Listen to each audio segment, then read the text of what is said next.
guys, back again. So we are now on the third part of our story. We have described the character, we have done the flashback, and I'm hoping that you've looked through your flashback. I am hoping very much that you've edited your flashback. Remember, can you expand any of those noun phrases?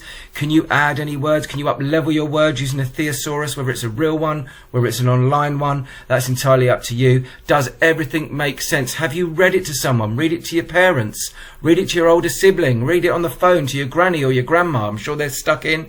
I'm sure they would love to hear your voice. So, what we're going to be doing next is we're going to start off with a very short bridging paragraph. Now, a bridging paragraph is a little paragraph, just a couple of lines that links two parts of a story together.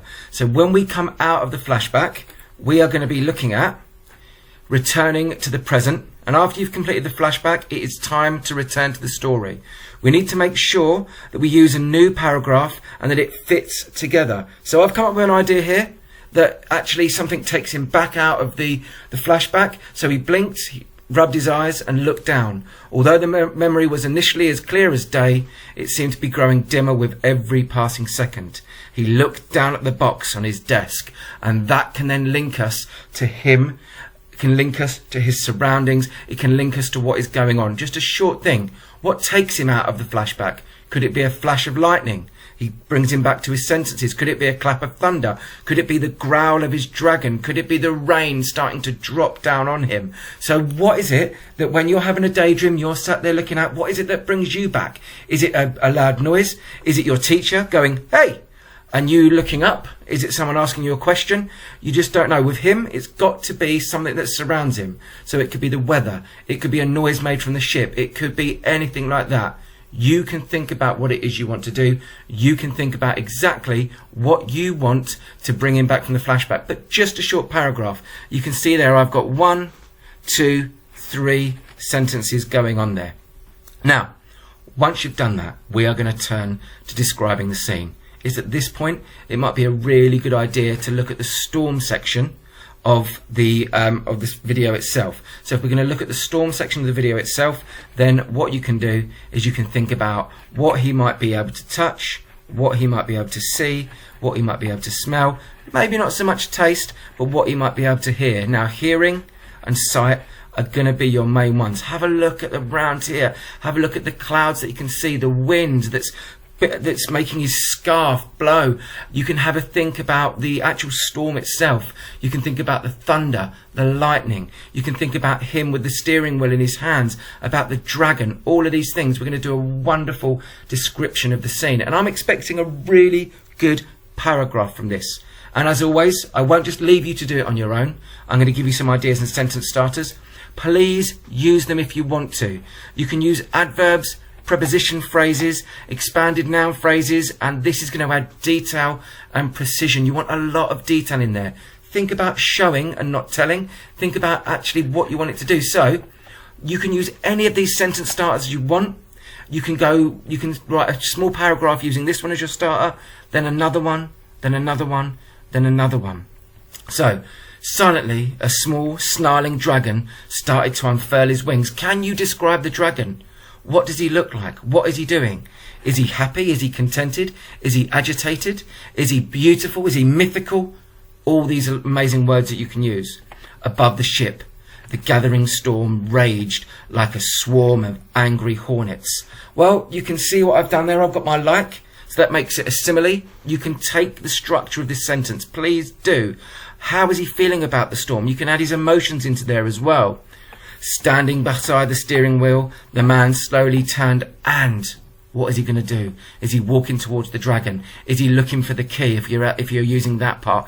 Is he allowing the dragon to go? And then as he threw his possessions into the furnace, one by one, a feeling of sadness gripped his very being. Along those lines, it really is up to you. Watch that video, think about what it is you're doing, and really describe what's going on. Now, in a moment, that's what I'm going to do. I'm going to pause this here. I'm going to go to the video and I'm going to add that in. So it's going to be a quick cut that we're going to move to with that. I want you to really imagine yourself in the storm. Imagine how you would feel, and right through the eyes of the character. This is our character, he, she, it, whatever it is you want to do. So really go through that, and I'm going to take you through that step by step in a minute. But remember, each of these is there. It's down below in the link. You can get the slides. Look at them. Download the PDF. Look at the PDF online. Watch the video. It's in the link down below. But really get into it. Imagine how you would feel. Imagine what it would be like in that tumultuous, really raging storm. So, we're going to think about introducing the problem in our next lesson. But for now, what I really want you to think about, use those adverbs, use those prepositional phrases, and use those expanded noun phrases effectively to add detail. But you want it to be precise. The person reading it really needs to know what it is you're trying to tell them, really needs to feel the character, and really needs to understand your writing. Please, go for it, guys. Do the best that you can. And remember, always read it to an adult, or read it to your sister or your brother if you want to. That's perfectly fine as well. Maybe not if they're 1 or 2. Maybe you could do. They just like the sound of your voice. So, I'm going to pause this bit here. You won't feel there won't be any delay for you. It will just cut onto the next bit when we're looking at the video together. Right, so here we are, guys. We are at that point where I'm just going to talk you through a little bit of the video. I'm just going to hit play, and then I'm just going to talk to you about maybe this first scene where you see the first droplets of water. That could be where brings him out of his flashback. It could be the wind. We can see him staring off into the distance, and maybe this is the point where he's having his flashback. Now we've got the storm, we've got the colours, we've got the noises, we've got how he's feeling, we've got the energy that he's putting into this. How could you describe all of this to make it an amazing piece of writing in the description? Felt like he was going in slow motion. The water was drenching him through to his skin.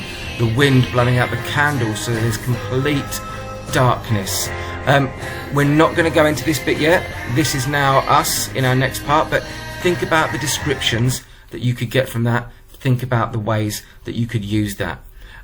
As always, please stay safe, please wash your hands, and I'll carry on making these videos. So this is now, your last video I gave you on Tuesday, on Wednesday, which was Wednesday, and Thursday this is Friday's video, so you can work on this over the weekend.